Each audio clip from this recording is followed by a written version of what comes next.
जय हिंद। डीपीएसपीज इससे पिछले वाले सेशन में शुरू कर दिए थे हमने। बेसिक इंट्रोडक्शन, सोशलिस्टिक प्रिंसिपल्स और गांधीयन प्रिंसिपल्स के बारे में बात की थी। बेसिक इंट्रोडक्शन में 3-4 इंपॉर्टेंट चीज़ें देखी थी अपन ने। एक तो ये कि डीपीएसपीज कॉन्स्टिट्यूशन के पार्ट 4 में प्रोवाइडेड हैं। आर्टिकल 36 से लेके 51 डील करते हैं डीपीएसपीज से। दूसरा, हमने डीपीएसपीज को बोरो किया है फ्रॉम आयरिश कॉन्स्टिट्यूशन, और आयरिश कॉन्स्टिट्यूशन में ये आई फ्रॉम स्पेनिश कॉन्स्टिट्यूशन। इसके अलावा डॉक्टर बी.आर. अम्बेडकर डीपीएसपीज के लिए कहते हैं कि DPSPs are the noble feature of Indian constitution.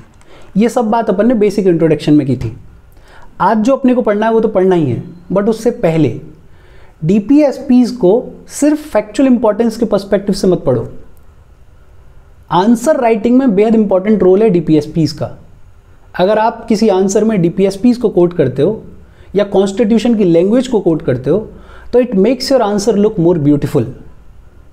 और दूसरा, अगर आपकी समझ डीपीएसपीज को लेकर बेहतर है तो आपको समझ में आएगा कि वेलफेयर स्टेट का कॉन्सेप्ट क्या है, आपको समझ में आएगा कि हम कैसा देश बनाना चाहते हैं। और जब आप उस पर्सपेक्टिव से आंसर लिखोगे तो बेहद सुंदर आंसर लिखोगे। तो फैक्चुअल इंपॉर्टेंस के साथ साथ answer writing, concept of welfare state, उस पर्सपेक्टिव से भी डीपीएसपीज को समझने की कोशिश करो। फैक्चुअली भी पूछ लेते हैं एमसीक्यूज में कि कौन सी डीपीएसपी गांधीयन है, कौन सी सोशलिस्ट है, कौन सी लिबरल इंटेलेक्चुअल है, किस आर्टिकल में किस डीपीएसपी की बात की गई है। अच्छा, गांधीयन और सोशलिस्ट इससे पिछले वाले सेशन में पढ़ी है अपन ने, लेकिन एक बार अपन रिवाइज करते हैं फैक्चुअल पर्सपेक्टिव से। देखो, सोशलिस्टिक प्रिंसिपल्स की अगर बात करें तो 8 आर्टिकल्स हैं। आर्टिकल 38 बात करता है एक ऐसे सोशल ऑर्डर बनाने की जहां वेलफेयर ऑफ पीपल प्रमोट हो, जस्टिस मिले, सोशल, इकोनॉमिक, पॉलिटिकल। ये क्लॉज 1 में कहा गया है। और क्लॉज 2 कहता है कि इनकम, स्टेटस, फैसिलिटीज, अपॉर्चुनिटीज के मामले में जो भी इनइक्वालिटीज हैं उनको खत्म करना है, उनको मिनिमाइज करना है। ये कहा गया आर्टिकल 38 में। 39 बात करता है LDC-PHC के बारे में। L for right to livelihood, कि हर सिटीजन को जीविका का, लाइवलीहुड का अधिकार है। D for equitable distribution of resources. C for prevent concentration of wealth and means of production. और फिर P equal pay for main and women. H health of workers and children should be preserved, protected. और C children के लिए healthy development के लिए एक बेहतर environment देना। 38 बात कर रहा है वेलफेयर ऑफ पीपल को प्रमोट करने की, जस्टिस की, इनइक्वालिटीज को खत्म करने की। 39 बात कर रहा है LDC-PHC के बारे में। 39A बात करता है free legal aid to poor. 41 कहता है राइट टू वर्क है, राइट टू एजुकेशन है, राइट टू पब्लिक असिस्टेंस है। 42 बात करता है just and human conditions for work and maternity relief के बारे में। 43 डील करता है लिविंग वेजेस से। 43A में बात की गई participation of workers in management of industries. और 47 कहता है improve standards of nutrition, standard of living and improve public health. 38 कह रहा है वेलफेयर ऑफ पीपल को प्रमोट करना है, जस्टिस देना है, इनइक्वालिटीज को खत्म करना है। 39 बात कर रहा है LDC-PHC के बारे में। 39A बात कर रहा है लीगल एड टू पुअर के बारे में। 41 कहता है right to work, education and public assistant. 42 कहता है just and human condition of work and maternity relief. 43 living wages के बारे में बात करता है। 43A बात करता है कि वर्कर्स को इंडस्ट्रीज के मैनेजमेंट में पार्टिसिपेट करवाना है। और 47 कहता है न्यूट्रिशन, स्टैंडर्ड ऑफ लिविंग और पब्लिक हेल्थ को इंप्रूव करना है।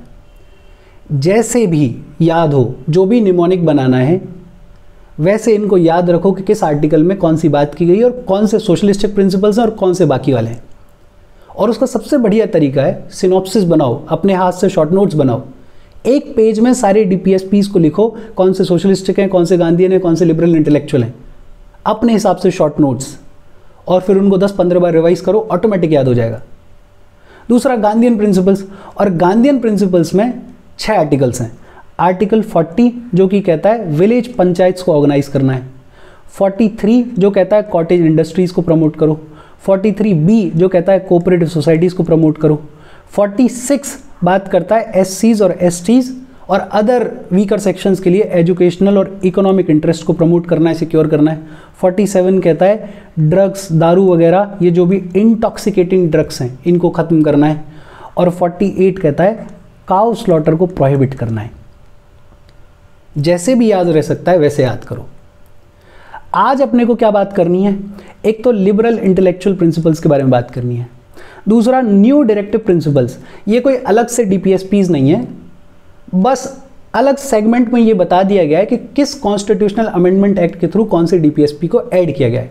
ऑलरेडी अपन पढ़ चुके हैं, लेकिन अब एक बार देख लेंगे कि कौन से अमेंडमेंट से कौन सा डीपीएसपी लाया गया है। सैंक्शन बिहाइंड डीपीएसपीज, इसके बारे में बात करेंगे। फंडामेंटल राइट्स और डीपीएसपीज का डिफरेंस, उस पर भी बात करेंगे। और डायरेक्टिव प्रिंसिपल्स के क्रिटिसिज्म के बारे में भी बात करेंगे। देखो शुरू करते हैं। सबसे पहले है लिबरल इंटेलेक्चुअल डीपीएसपीज। और लिबरल इंटेलेक्चुअल डीपीएसपीज लिबरलिज्म के आइडियोलॉजी से इंस्पायर्ड है। अब ये लिबरलिज्म क्या होता है, बहुत शॉर्ट में अगर समझने की कोशिश करें तो एक लैटिन रूट है, लैटिन वर्ड है लिबर, और लिबर का मतलब होता है फ्री, और वहां से आया लिबरलिज्म। इनफैक्ट अगर मिड 18th सेंचुरी के यूरोप की थोड़ी बहुत भी जानकारी है तो वहाँ पे लिबरल नेशनलिज्म ने बड़ा इंपॉर्टेंट रोल प्ले किया है। जैसे फ्रेंच रिवॉल्यूशन हुआ 1789 में, फिर 1848 में जर्मनी में फ्रैंकफर्ट पार्लियामेंट बना, बैटल ऑफ वाटरलू 1815 में हुई थी, जिसके बाद नेपोलियन को मार दिया गया था, ट्रीटी ऑफ वियना साइन की गई थी और दोबारा से कंजर्वेटिव रिजीम को एस्टेब्लिश किया गया था। तो लोगों में मोनार्की के अगेंस्ट लड़ाई लड़के नेशन बनाने का एक अलग ही जोश था, जज्बा था। लिबरल नेशनलिज्म का कॉन्सेप्ट वहां आया। 1750s में एक बड़ा इंपॉर्टेंट इवेंट हुआ जिसे बोलते हैं अपन इंडस्ट्रियल रिवॉल्यूशन, और इस इंडस्ट्रियल रिवॉल्यूशन की वजह से इमरजेंस हुआ एक नई क्लास का जिसे बोलते हैं अपन न्यू मिडिल क्लास। और ये न्यू मिडिल क्लास वो थी जिसके पास अब थोड़ी बहुत इनकम आने लगी थी इंडस्ट्रियल रिवॉल्यूशन की वजह से, जो थोड़ी बहुत एडुकेट होने लगी थी इंडस्ट्रियल रिवॉल्यूशन की वजह से। और इस क्लास ने डिमांड करना शुरू किया फ्रीडम, इस क्लास ने डिमांड करना शुरू किया इक्वालिटी, इस क्लास ने डिमांड करना शुरू किया कि मोनार्की को ख़त्म किया जाए। ये सारी डिमांड्स रख रहे हैं ये क्लास। ये जो लिबरल नेशनलिज्म है ये इस न्यू मिडिल क्लास ने कुछ डिमांड्स रखी हैं इसके तहत। जैसे दो स्फीयर्स में डिमांड रखी गई हैं, एक तो पॉलिटिकल लेवल पे डिमांड्स रखी गई हैं, और पॉलिटिकल लेवल पे ये मांग रहे हैं कि फ्रीडम फॉर ऑल, हमको चाहिए फ्रीडम। दूसरा ये कह रहे हैं कि इक्वालिटी बिफोर लॉ, उस टाइम पे इक्वालिटी बिफोर लॉ बड़ी बात हुआ करती थी, आर्टिकल 14 में आज तो में प्रोवाइडेड है। ये मांग रहे थे गवर्नमेंट बाय कंसेंट, कंसेंट मतलब रजामंदी, ये मांग रहे थे उस टाइम पे राइट टू प्रॉपर्टी। इसके अलावा ये डिमांड कर रहे थे कुछ इकोनॉमिक फ्रंट पे। इकोनॉमिक फ्रंट पे इनकी दो डिमांड थी कि फ्री मार्केट, कि एक तो फ्रीडम ऑफ मार्केट होना चाहिए, और दूसरा ये कह रहे थे abolition of state impose restrictions on the movement of goods and capital. ये हिस्ट्री में आप लोग पढ़ोगे या आपने पढ़ा होगा। इस लिबरल नेशनलिज्म से शुरुआत हुई है लिबरलिज्म की। बेसिकली धीरे धीरे फिर इवेंचुअली ये होने लगा कि जब लोगों को फ्रीडम मिल गया, जब लोगों को इक्वालिटी बिफोर लॉ मिल गई, जब गवर्नमेंट बाय कंसेंट मिल गई, तो फिर इन्होंने कुछ और प्रोग्रेसिव चीज़ें डिमांड करना शुरू करी, और उसी आइडियोलॉजी पे बेस्ड है हमारी इंटेलेक्चुअल लिबरल इंटेलेक्चुअल डीपीएसपीज। देखो लिबरल इंटेलेक्चुअल डीपीएसपीज में क्या कहा गया है देखते हैं। देखो सबसे पहले है आर्टिकल 44, आज की डेट का सबसे ज़्यादा discussed topic uniform civil code, उसके बारे में बात करता है आर्टिकल 44। और दो लाइन में बड़ा सिंपली ये कहा गया है, the state shall endeavour to secure for the citizens a uniform civil code throughout the territory of India, कि भैया यूनिफॉर्म सिविल कोड लागू करना है throughout the territory of India. अच्छा एक कंफ्यूजन जरूर है इसमें, आमतौर पे देखने को मिलता है कि मर्डर है, रेप है, किडनैपिंग है, ये सब क्या है, क्रिमिनल एक्टिविटीज़ हैं, और हमारे कंट्री में यूनिफॉर्म क्रिमिनल कोड है। क्रिमिनल कोड है आईपीसी, सीआरपीसी और इंडियन एविडेंस एक्ट, ये तीनों डील करते हैं क्रिमिनल एक्टिविटीज से, और यूनिफॉर्म क्रिमिनल कोड है। किसी भी समुदाय का आदमी अगर मर्डर करेगा, किसी को किडनैप करेगा, तो उस पे सेम लॉज इंप्लीमेंट किए जाएंगे। क्योंकि क्रिमिनल कोड जो है वो यूनिफॉर्म है। यहाँ 44 में बात की गई है सिविल कोड की, यूनिफॉर्म सिविल कोड लागू करने की, और सिविल कोड में बात की जाती है पर्सनल लॉज के बारे में। फॉर एग्जांपल फैमिली लॉज हैं, अब फैमिली लॉज में फॉर एग्जांपल मैरिज के जो लॉज हैं, डिवोर्स के जो लॉज हैं, सक्सेशन के जो लॉज हैं, अडॉप्शन के जो लॉज हैं, उन सब के बारे में बात की जा रही है यूनिफॉर्म सिविल कोड में। तो ये ध्यान रखना कि क्रिमिनल कोड जो है वो यूनिफॉर्म है हमारे यहाँ पे, सिविल कोड को इंप्लीमेंट करने की बात कर रहा है आर्टिकल 44। आर्टिकल 45 बात करता है free and compulsory education for children. Article 45 originally जब कॉन्स्टिट्यूशन में लिखा गया तो कहता था free and compulsory education for all children until they complete the age of 14 years, कि 14 साल की उम्र तक सभी बच्चों को फ्री एंड कंपल्सरी एजुकेशन देनी है। लेकिन फिर लाया गया 86th कॉन्स्टिट्यूशनल अमेंडमेंट एक्ट 2002 और इससे 3 चीजें की गई। एक तो 45 की लैंग्वेज बदली गई और लिखा गया the state shall endeavour to provide early childhood care and education for all children until they complete the age of 6 years, कि जब तक बच्चा 6 साल का होता है उसको एजुकेशन, उसकी चाइल्डहुड केयर एंश्योर करनी है स्टेट को, प्रोविजंस बनाए।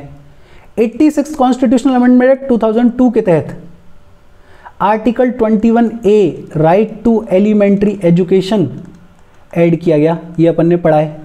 और इस राइट टू एलिमेंट्री एजुकेशन में कह दिया गया कि 6 से 14 साल तक के बच्चों को एजुकेशन देनी ही देनी है, फंडामेंटल राइट बना दिया गया।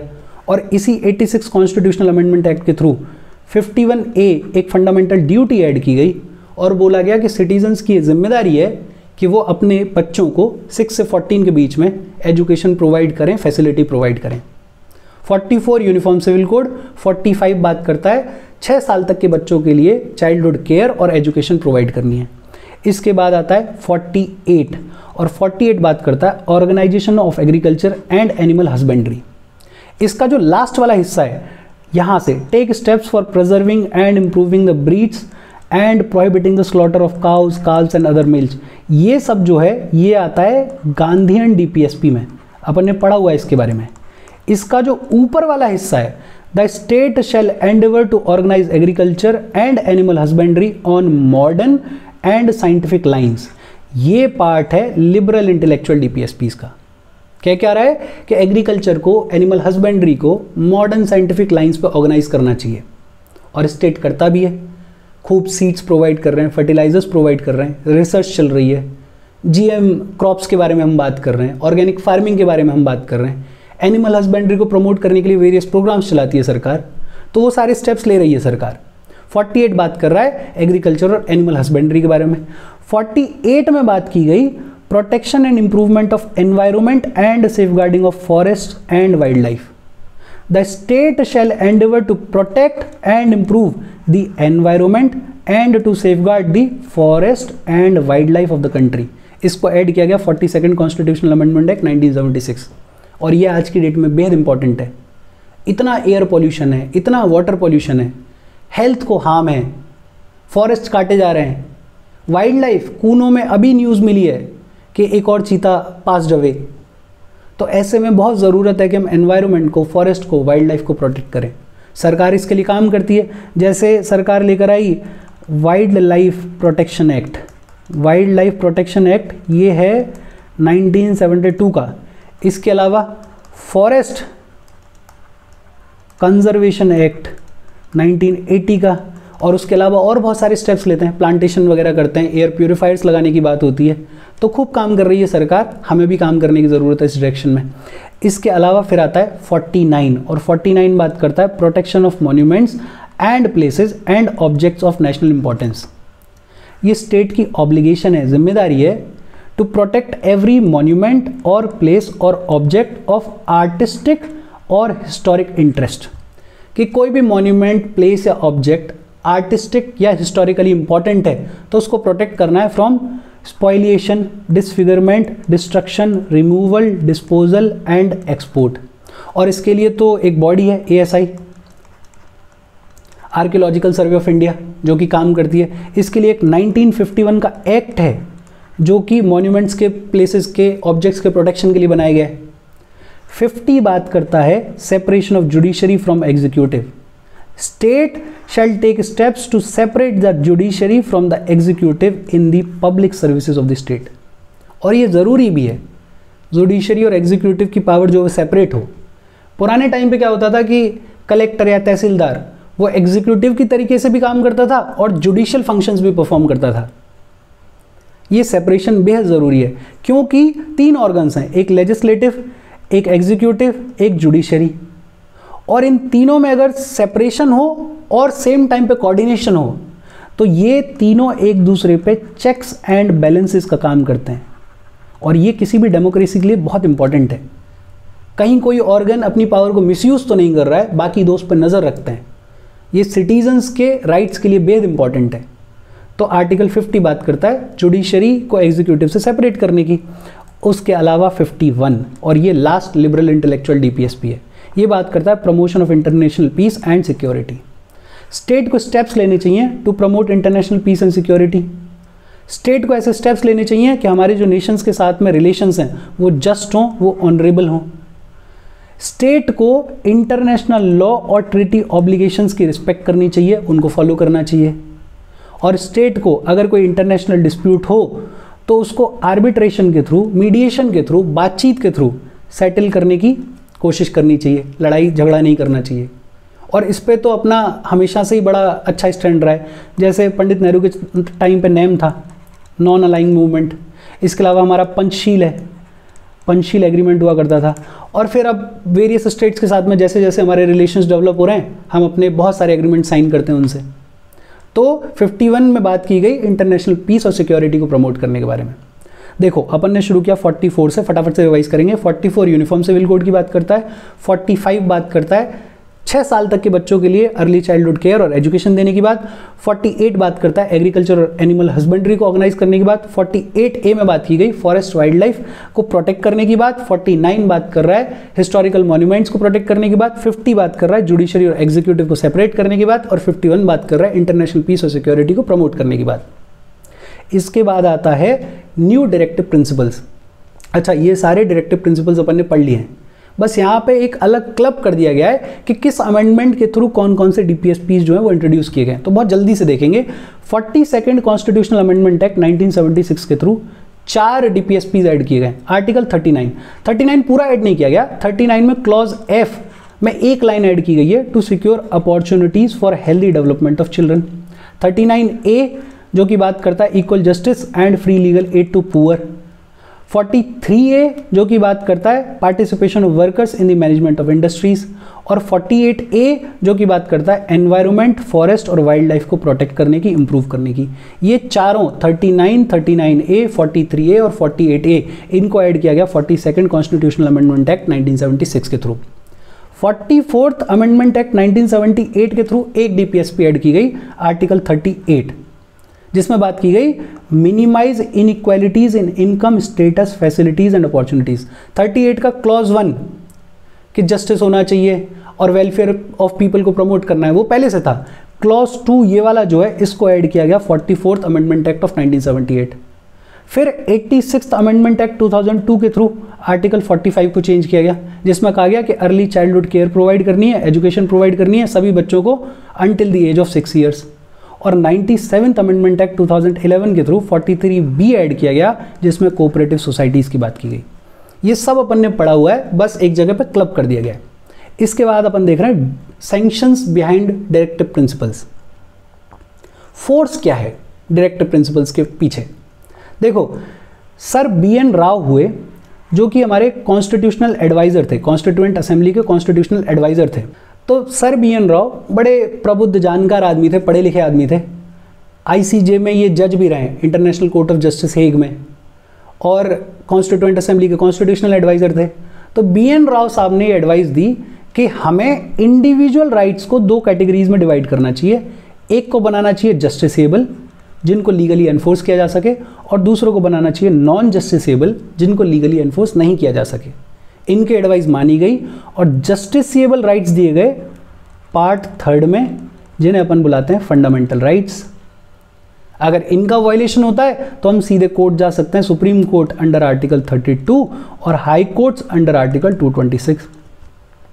और नॉन जस्टिसेबल राइट्स दिए गए अंडर पार्ट 4, जिनको अपन कहते हैं डीपीएसपीस। अगर इनका वायलेशन होता है तो इनको लीगली एनफोर्स नहीं किया जा सकता बाय दी कोर्ट्स, ये नॉन जस्टिसेबल है।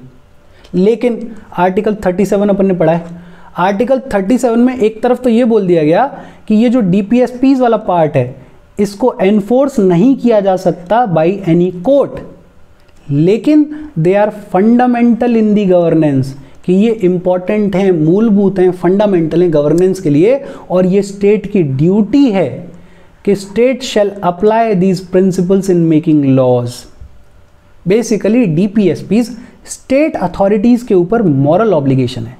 फंडामेंटल राइट्स जो है वो लीगल ऑब्लिगेशन है कि इनको तो फुलफिल करना ही करना है, अगर नहीं करोगे तो कोर्ट पहुंच जाएंगे लोग, आर्टिकल 32 में पावर है। डीपीएसपीस कोर्ट के द्वारा इन्फोर्सेबल नहीं है, लेकिन मॉरल ऑब्लिगेशन है। इन पे काम करता है पब्लिक ओपिनियन, इन पे काम करता है पॉलिटिकल ओपिनियन। जब लोग वोट मांगने के लिए आएंगे तो लोग पूछेंगे कि राइट टू वर्क कहाँ है हमारा, हमारी एजुकेशन कहाँ है, हमारा जो पब्लिक असिस्टेंस देने का वादा किया था वो कहाँ है, ये इनकम इनइक्वालिटीज इतनी ज़्यादा क्यों हो रही हैं। तो इन पे ऑपरेट करता है पब्लिक का ओपिनियन, और यही कहा भी गया है। अलादी कृष्ण स्वामी अय्यर कहते हैं, no ministry responsible to the people can afford light heartedly to ignore the provisions in part 4 of the constitution, कि जो भी मिनिस्ट्री लोगों के लिए रिस्पॉन्सिबल है वो पार्ट 4 के डीपीएसपीस को इग्नोर नहीं कर सकती, लाइट हार्टेडली नहीं ले सकती। और इन्हीं सेम लाइंस पे बात कर रहे हैं doctor B R Ambedkar. B R Ambedkar क्या कह रहे हैं, a government which rest on the popular vote can hardly ignore the directive principles while shaping its policies. If any government ignores them it will certainly have to answer for that before the electorate at the election time। कि एक तो ignore नहीं कर सकते हैं, और अगर ignore करेंगे तो इलेक्शन के टाइम पे इलेक्टोरेट को जवाब देना पड़ेगा, लोगों को जवाब देना पड़ेगा। लेकिन बड़ा सवाल ये है कि इन डीपीएसपीस को नॉन जस्टिसेबल, नॉन एनफोर्सेबल क्यों रखा गया। देखो, why DPSPs were made non justiciable and non enforceable, उसके 3-4 रीजंस हैं। सबसे पहला तो जब हम आज़ाद हुए तो एडमिनिस्ट्रेटिव लिमिटेशंस थी, फाइनेंशियल लिमिटेशंस थी। नया नया देश बनाए, पहली बार हम सरकार चला रहे हैं, एडमिनिस्ट्रेशन का बहुत ज़्यादा अनुभव नहीं है, पैसे की कमी है, कर्जा है हमारे ऊपर। इनफैक्ट स्थिति इतनी ख़राब है कि कुछ सालों के बाद ही हमें खाने के लिए वीट इंपोर्ट करना पड़ गया। एग्रीकल्चर कंट्री में वीट इंपोर्ट कर रहे हैं हम, और वो भी घटिया क्वालिटी का। और ऐसे लिमिटेशंस के सिनेरियो में अगर हम ये कहें कि हम तो राइट टू वर्क भी दे देंगे, हम तो एजुकेशन भी दे देंगे, हम तो हेल्थ भी दे देंगे, हम तो पब्लिक असिस्टेंस भी दे देंगे, हम तो ये इनइक्वालिटीज़ को भी ख़त्म कर देंगे, और इसको बना दिया जाए एनफोर्सेबल, तो सरकार के सामने बहुत बड़ा चैलेंज खड़ा हो जाएगा, क्योंकि ये अपने आप में एक बहुत बड़ा ह्यूमंगस टास्क है। तो पहला reason administrative and financial limitations. दूसरा, presence of vast diversity, illiteracy, poverty and backwardness in the country. Highly diverse population, illiterate population, poor population, और उसके सामने अगर हम कहें कि हम तो यूसीसी इंप्लीमेंट कर रहे हैं, और 1947 का तो छोड़ दो, आज की डेट में लगभग 75 साल हो गए हमें इंडिपेंडेंट हुए, कुछ सालों बाद हम डेवलप्ड कंट्रीज़ की कैटेगरी में गिने जाएंगे। हम बड़ा प्राउडली कह सकते हैं कि we are the most successful democracy in the world, लेकिन बावजूद उसके जब बात आती है यूसीसी के डिस्कोर्स की, तो बहुत नीचे लेवल पे डिस्कोर्स है, बहुत चीप लेवल पे। एक समुदाय तो ऐसा है जिसने आंख बंद करके ये कह दिया है कि हाँ हाँ यूसीसी को इम्प्लीमेंट करो, बिना प्रो बिना कॉन्स जाने, बिना ये जाने कि क्या फ़ायदा है क्या नुकसान है, बस करो। और एक दूसरा समुदाय है जो आंख बंद करके कह रहा है कि नहीं नहीं यूसीसी को इम्प्लीमेंट मत कर देना, हमारे पर्सनल लॉज का वायलेशन होगा। और दोनों को ही नहीं पता कि एग्जैक्टली यूसीसी में क्या है, क्या फ़ायदे हैं, क्या नुकसान है। आधी जनता को तो ये नहीं पता कि क्रिमिनल कोड और सिविल कोड में डिफरेंस क्या है। लेकिन क्योंकि अपन यूपीएससी के पर्सपेक्टिव से बात कर रहे हैं, तो एक बेहतर अंडरस्टैंडिंग डेवलप करो, और वो तब होगी जब आप इनफ मटेरियल रीड करोगे, हर तरफ से, हर आइडियोलॉजी की तरफ से मटेरियल रीड करोगे और देखोगे कि क्या फ़ायदे हैं क्या नुकसान है। यूपीएससी हो सकता है डायरेक्टली यूसीसी ना पूछे, लेकिन इसके इर्द गिर्द कुछ ना कुछ पूछ लेगी और वहाँ आपको हेल्प मिलेगी। तो इनफ रीड करो, जो चीज़ न्यूज़ में एटलीस्ट उस पर तो अपडेटेड रहो। एक रीज़न एडमिनिस्ट्रेटिव और फाइनेंशियल लिमिटेशंस। दूसरा, vast diversity. Example UCC. Illiteracy, अब इलिटरेट पुअर पॉपुलेशन को अगर आप बोलोगे कि हम तो मेन और विमेन को इक्वल पे देंगे 1947 में, पैट्रियार्कल सोसाइटी मान रही है इस बात को? कभी नहीं मानेगी। पैट्रियार्कल सोसाइटी को इक्वल पे से पहले यह बताने की जरूरत है कि इस मेंटल लेवल पे डेवलप करो, मैन को मेंटली डेवलप करो, और औरतों को भी बताओ, औरतों को भी कम से कम सेल्फ सफिशिएंट बनाओ, एडुकेट करो, तब जाके कहीं इक्वल पे की बात होगी। 1947 छोड़ दो, आज तक भी नहीं हो पा रहा इक्वल पे। तो उस टाइम पे तो इतनी इलिटरेट पॉपुलेशन, पुअर पॉपुलेशन, कहाँ डीपीएसपीज को एनफोर्सेबल बनाने की बात करते। तीसरा reason, the newly born independent Indian state with its many preoccupations might be crushed under the burden unless it was free to decide the order, the time, the place and the mode of fulfilling them. हम independent हुए, नया nation, naive nation, new born nation, और उसकी फिर अपनी समस्याएं, social समस्याएं अलग हैं, पार्टीशन की समस्याएं अलग हैं, अपना घर का झगड़ा अलग है, और उस नेशन के ऊपर अगर डीपीएसपीज का बर्डन डाल दिया जाता तो दब जाता। तो इसलिए छोड़ा गया कि जब भी एडुकेट टाइम हो, जब भी एडुकेट लगे कि हाँ अब सिचुएशन सही है, तब एनफोर्सेबल बना लेना या तब एनफोर्स करते जाना। इन एडुकेसी ऑफ सोशल डेवलपमेंट, पढ़ा लिखा समाज नहीं है। अब इस समाज को अगर आप बोलो कि हाँ विलेज पंचायत्स बनानी है, विलेज पंचायत्स को पावर देनी है, अथॉरिटी देनी है, सेंट्रल गवर्नमेंट एक बार को तैयार भी हो जाए, लेकिन गांव में उतना कोई पढ़ा लिखा आदमी नहीं है, गांव में कोई उतना अवेयर आदमी नहीं है जो कि उस पावर को, उस अथॉरिटी को सही तरीके से यूज़ कर पाए, तो फिर कहाँ फ़ायदा है विलेज पंचायत्स को लीगली एनफोर्सेबल बनाने का। और इसीलिए हमें इतना टाइम लगा, 1992 में लेकर आए हम। तो ये रीजंस थे जिनकी वजह से डीपीएसपीज को नॉन एनफोर्सेबल या नॉन जस्टिसेबल बनाया गया। पहला, एडमिनिस्ट्रेटिव एंड फाइनेंशियल लिमिटेशंस। दूसरा, वास्ट डाइवर्सिटी, इलिटरेसी, पॉवर्टी। तीसरा, हमारे अपने जो प्रॉब्लम्स थे, सोशल प्रॉब्लम्स, पार्टीशंस के प्रॉब्लम्स, उस सिनेरियो में इन डीपीएसपीज को एनफोर्सेबल बनाना डिफिकल्ट था। और तीसरा, हमारे सोशल डेवलपमेंट की अपनी लिमिटेशंस। इसके बाद आता है distinction between fundamental rights and DPSPs. हालांकि ये टॉपिक अलग से पढ़ने की ज़रूरत नहीं है, अगर शुरू से फंडामेंटल राइट्स और डीपीएसपीज अब तक देखें तो डिस्टिंक्शंस ऑलरेडी दिमाग में बैठ गए होंगे, लेकिन फिर भी फंडामेंटल राइट्स की बात की गई है पार्ट 3 में, आर्टिकल 12 से लेकर 35। डीपीएसपीज की बात की गई है पार्ट 4 में, आर्टिकल 36 से लेकर 51।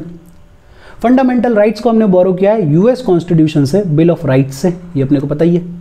डीपीएसपीज आए हैं आयरिश कॉन्स्टिट्यूशन से, अभी बात की थी हमने। Fundamental rights are justiciable in nature, enforceable हैं। अगर फंडामेंटल राइट्स का वायलेशन होता है तो आर्टिकल 32 के अंडर सीधे सुप्रीम कोर्ट पहुंच जाओ। DPSPs are non justiciable in nature, legally enforceable नहीं है। Fundamental rights promote the ideal of political democracy, ये अपन ने पढ़ा हुआ है, और डीपीएसपीज प्रमोट करते हैं सोशल एंड इकोनॉमिक डेमोक्रेसी को। फंडामेंटल राइट्स इंडिविजुअलिस्टिक हैं, इंडिविजुअल के वेलफेयर को, इंडिविजुअल को दिए गए राइट्स हैं। डीपीएसपीज कम्युनिटी के वेलफेयर की बात करते हैं, सोसाइटल राइट्स हैं।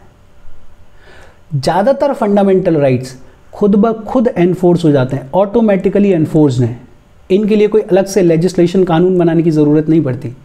लेकिन डीपीएसपीज को अगर एनफोर्स करना है, फोर्स में लाना है, तो कोई ना कोई कानून बनाना पड़ेगा, लेजिस्लेशन लेकर आना पड़ेगा। Fundamental rights are negative in character, ये स्टेट के पॉइंट ऑफ व्यू से बोला जा रहा है कि स्टेट की पावर को लिमिट करते हैं, रेस्ट्रिक्ट करते हैं फंडामेंटल राइट्स। स्टेट को ये बताया जाता है कि ये फंडामेंटल राइट्स सिटीजन्स के हैं, इस लाइन को क्रॉस नहीं करना, तुम्हारी जो भी पावर है वो इससे लिमिटेड है। लेकिन DPSPs are positive in character, वो स्टेट को पावर देते हैं, स्टेट को कहते हैं कि भाई तुम कानून बनाओ, वो स्टेट को कहते हैं कि इन स्टेप्स को लो तुम। फंडामेंटल राइट्स, अगर कभी भी किसी फंडामेंटल राइट का वायलेशन करता है कोई भी लॉ, तो उस लॉ को जुडिशरी अनकॉन्स्टिट्यूशनल, वॉइड या इनवैलिड डिक्लेयर कर सकती है। लेकिन अगर कोई कानून डीपीएसपीज को वायलेट करता है तो उसको कोर्ट अनकॉन्स्टिट्यूशनल या इनवैलिड या वॉइड डिक्लेयर नहीं कर सकता। लेकिन डीपीएसपीज बहुत इंपॉर्टेंट रोल प्ले करते हैं ये डिसाइड करने में कि कोई लॉ जो है उसकी वैलिडिटी को अपहोल्ड करना है या नहीं करना है। जैसे अपन ने बात की है 31C जो है वो एक्सेप्शन ऑफ फंडामेंटल राइट के तौर पे एग्जिस्ट करता है। अब 39B और 39C के DPSPs को अगर इंप्लीमेंट करना है तो कानून बनाया जा सकता है, और फिर आर्टिकल 14 वायलेट हो रहा है, आर्टिकल 19 वायलेट हो रहा है, उससे कोई फर्क नहीं पड़ता। ये 31C में कह दिया गया है। वैसे ही अगर कभी कंफ्यूजन होगा कि किसी लॉ की वैलिडिटी ठीक है या नहीं है, तो DPSPs को कंसीडर करेगा कोर्ट, ध्यान में रखेगा कि ये जो लॉ है ये DPSPs को फेवर करता है या उसके विरोध में जाता है, तो वहाँ DPSPs हेल्प करते हैं कोर्ट को, और ये डिफरेंस है। और इसके बाद है आखिरी टॉपिक आज का, क्रिटिसिज्म ऑफ डायरेक्टिव प्रिंसिपल्स। और सबसे पहला बड़ा वैलिड सा क्रिटिसिज्म है कि DPSPs have no legal force, कि ये नॉन जस्टिसेबल हैं, इनको लीगली एनफोर्स नहीं किया जा सकता। हालांकि अभी अभी अपन पढ़ के आए कि क्यों इनको नॉन जस्टिसेबल बनाया गया, बट क्रिटिसिज्म तो है ही। केटी शाह कहते हैं कि DPSPs आर पायस सुपरफ्लुइटीज। सुपरफ्लुइटीज का मतलब होता है अननेसेसरी, कि प्योर हैं, पायस हैं, लेकिन अननेसेसरी हैं। केटी शाह ने DPSPs को कंपेयर किया with a cheque on a bank payable only when the resources of bank permit, कि ये एक ऐसा चेक है जिसको तब कैश इन किया जा सकता है जब बैंक के रिसोर्सेज परमिट करें। मतलब DPSPs देखने में, पढ़ने में तो बड़े सुंदर लगते हैं, लेकिन स्टेट के ऊपर छोड़ दिया गया है कि स्टेट जब लगे उसको कि केपेबल हो गया है, जब लगे कि सिचुएशन सही है, तब लीगली एनफोर्स करो, तब लेजिस्लेशन करो, लॉ बनाओ इनके लिए। अदरवाइज देखते रहो कि हाँ कितने सुंदर लिखें। TT कृष्णमाचारी कहते हैं कि DPSPs are a veritable dustbin of sentiments. Veritable का मतलब होता है रियल, जेन्युइन, एब्सोल्यूट। सेंटिमेंट्स का, भावनाओं का जेन्युइन डस्टबिन है, according to KT Krishnamachari. Sir Ivor Jennings कहते हैं कि they are only as pious aspirations, कि प्योर हैं, पायस हैं, लेकिन एस्पिरेशंस हैं। पहला क्रिटिसिज्म, नो लीगल फोर्स।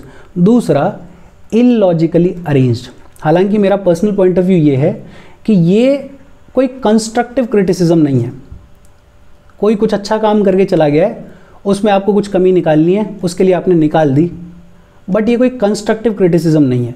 लेकिन फिर भी कहा यह जाता है कि DPSPs जो है वो प्रॉपरली क्लासिफाइड नहीं है, लॉजिकली अरेंज नहीं है। बहुत सारी इंपॉर्टेंट इश्यूज़ की DPSPs को अनइम्पॉर्टेंट इश्यूज़ वाली DPSPs के साथ में रख दिया गया है। बहुत सारी ओल्ड सेंटीमेंट प्रेजुडिस वाली DPSPs को रीजन, साइंस और लिबरल DPSPs के साथ में रख दिया गया है। इनको प्रॉपरली अरेंज नहीं किया गया है। जैसे फंडामेंटल राइट्स को क्लासिफाई किया गया है कॉन्स्टिट्यूशन में ही, वैसे DPSPs को प्रॉपरली क्लासिफाई नहीं किया गया है। हम जरूर बात करते हैं कि गांधीयन है, सोशलिस्ट है, लिबरल इंटेलेक्चुअल है, लेकिन हाँ इनको अरेंज ढंग से नहीं किया गया। तीसरा क्रिटिसिज्म है कंजर्वेटिव है। सर आइवर जेनिंग्स से कहते हैं the ghost of Sidney Webb and Beatrice Webb stalks through the pages of text. Part 4 of the constitution expresses Fabian socialism without the socialism. अच्छा, ये सिडनी वेब और बैट्रिक web ये दोनों spouse थे, husband wife थे। इन्होंने एक सोसाइटी ज्वाइन करी जिसका नाम है फेवियन सोसाइटी।